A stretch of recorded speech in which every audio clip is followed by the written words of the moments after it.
بعد فاعوذ باللہ من الشیطان الرجیم بسم اللہ الرحمن الرحیم عن انس ان رسول اللہ صلی اللہ علیہ وسلم عاد رجلا من المسلمین قد خفت فصار مثل فرخ فقال له رسول اللہ صلی اللہ علیہ وسلم هل كنت تدعو الله بشيء او تسأله إياه قال نعم كنت أقول اللهم ما كنت معاقبي به في الآخرة فعجله لي في الدنيا فقال رسول الله صلى الله عليه وسلم سبحان الله لا تطيقه ولا تستطيعه افلا قلت اللهم آتنا في الدنيا حسنة وفي الآخرة حسنة وقنا عذاب النار قال فدعا الله به فشفاه الله رواه مسلم۔ حضرت انس رضی اللہ تعالیٰ عنہ سے روایت ہے کہ میرے آقا نبی اکرم صلی اللہ علیہ وسلم کی ذات گرامی ایک بیمار صحابی کی بیمار پرسی کے لیے تشریف لے گئے، جو بہت ہی کمزور ہو چکا تھا کہ چوزے کی طرح ہو گیا، بالکل آواز بھی کم اور طبیعت بالکل ہڈیاں نکل آئیں، بالکل بہت ہی زیادہ بیمار ہو گیا۔ میرے آقا جی علی نبینا علیہ الصلوۃ والسلام نے ارشاد فرمایا کیا تو اللہ تعالیٰ سے کوئی خاص دعا مانگتا تھا؟ تو عرض کی ظاہر بات ہے حضور سرور دو عالم صلی اللہ علیہ وسلم دلوں کے کیفیتوں کو جانتے ہیں، اللہ کے رسول ہوں وہ کیفیت نہ جانے۔ ہاں جی، نگاہ مصطفیٰ دیکھ رہی تھی کہ اس بندے کو پکڑ ہوئی ہے اور اس کی اپنی بولوں کی وجہ سے پکڑ ہوئی ہے۔ حضور نے فرمایا کوئی خاص دعا مانگتا تھا اللہ تعالیٰ سے تو عرض کی جی یا رسول اللہ۔ فرمایا کیا مانگتا تھا؟ عرض کی یا رسول اللہ صلی اللہ علیہ وسلم میں نے اللہ سے یہ التجا کی، دعا کی، اے اللہ جو تو نے مجھے آخرت میں عذاب دینا ہے نا وہ آخرت میں نہ دے، تو مجھے دنیا میں ہی عذاب دے دے۔ اللہ اکبر اللہ۔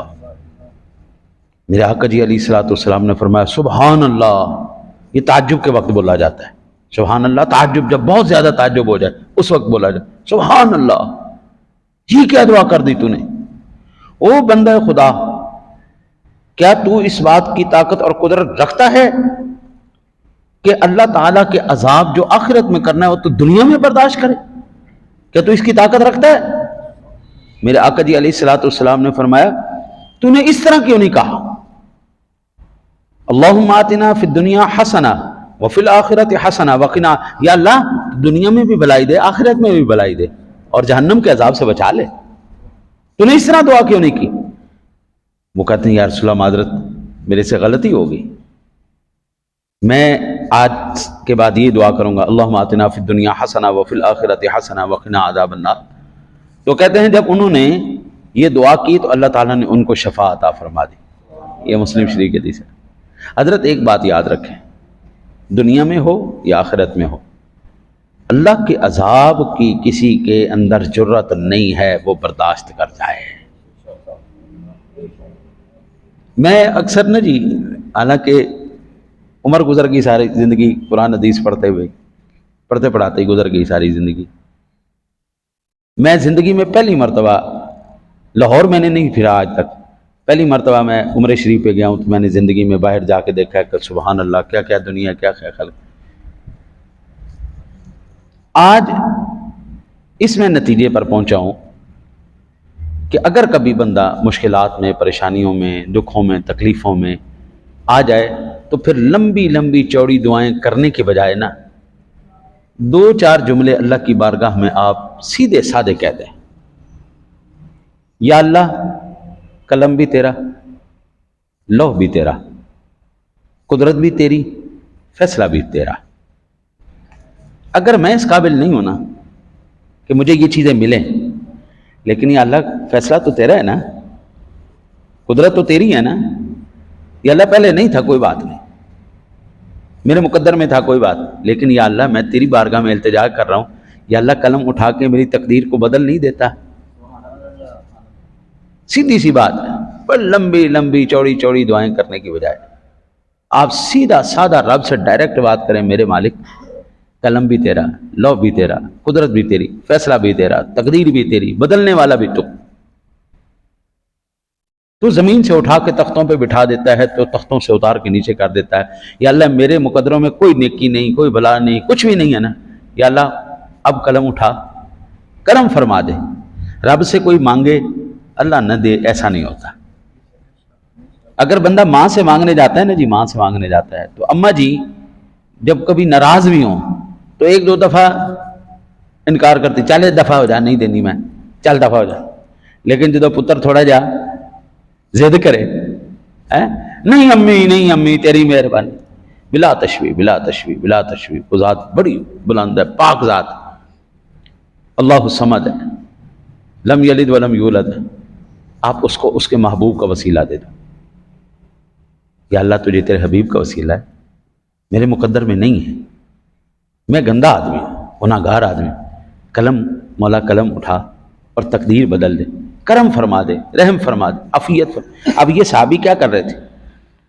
آخرت کا عذاب ان کے ذہن میں یہ تھا کہ آخرت کا عذاب تو لامحدود ہے، کروڑوں اربوں سال. اب ایک نماز جان بوجھ کے چھوڑنے پر 2,88,00,000 سال جہنم میں سڑنا پڑے گا. اب 2,88,00,000 سال تو ہماری عمر بھی نہیں، ہماری 7 نسلوں کی عمر نہیں. ان کے ذہن میں یہ آیا کہ آخرت کا عذاب بڑا لمبا ہے تو میں دنیا میں ہی لے لیتا ہوں. دنیا کی جتنی بھی مشکلات ہیں، پریشانیاں ہیں، تکلیفیں ہیں، دکھ ہیں، آخر موت ان کا ایک واحد حل ہے، وہ ختم کر دیتی ہے.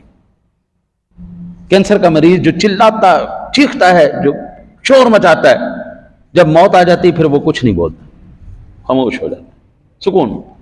تو ان کے ذہن میں یہ بات آ گئی کہ دنیا کے اندر میں عذاب لے لوں گا تو میں بچوں گا. جب کملی والے آئے، صحبت صالح تورا صالح کنت، صحبت طالح تورا طالح کنت، یک زمانہ صحبت با اولیاء بہتر 100 سالہ طاعت میرے.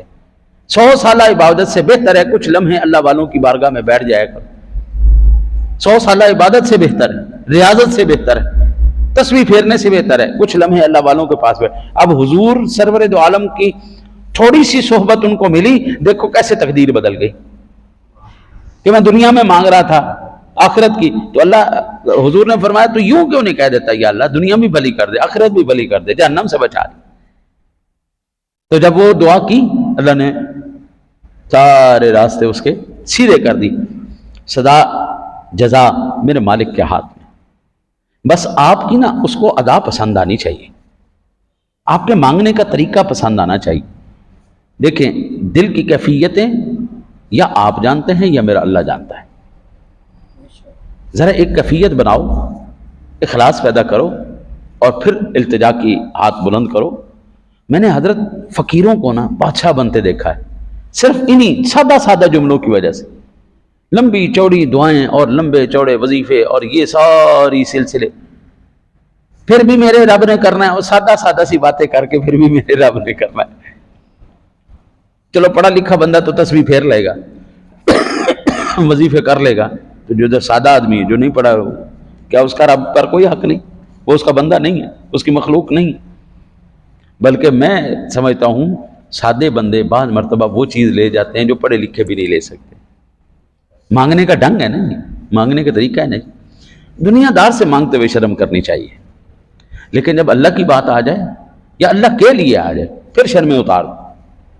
پھر شرم، اللہ کے لیے کام کرنا ہے، اللہ کے کام کے لیے، اس کے دین کے لیے، اس کے معاملات کے لیے. پھر بابو ادھر آئے، یہ پکڑ، چل یہ اللہ کا نیک بندہ، یہ کام ہے، چل یہ کر، ادھر آئے، ادھر آؤ، تو میرا یار کا دیں، چل مسجد میں لوڑ ہے، چل اتفاق. وہاں پہ شرم. جب اپنی بات ہے نا تو پھر نہیں، پھر مخلوق سے نہیں، پھر جوڑ رشتہ خالق سے. آپ اندازہ کیجئے بڑے بڑے دنیا کے اندر فرعون پیدا ہوئے، نمرود پیدا ہوئے، جنہوں نے کہا ہم تمہارے سانس بند کر دیں گے، ہم تمہارا رزق بند کر دیں گے، ہم یوں کر دیں گے. لیکن میرے رب کی قدرت بھی تو ہے.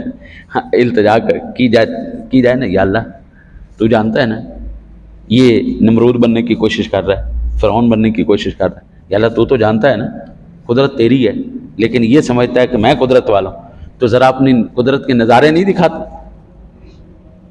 ابراہیم علیہ السلام کے پاس کیا تھا، نمرود کے پاس کیا نہیں تھا، موسیٰ علیہ السلام کے پاس کیا تھا، فرعون کے پاس کیا نہیں تھا، مشرکین مکہ وہ سارے ان کے پاس کیا نہیں تھا، میرے سرور دو عالم صلی اللہ علیہ وسلم کے پاس کیا تھا.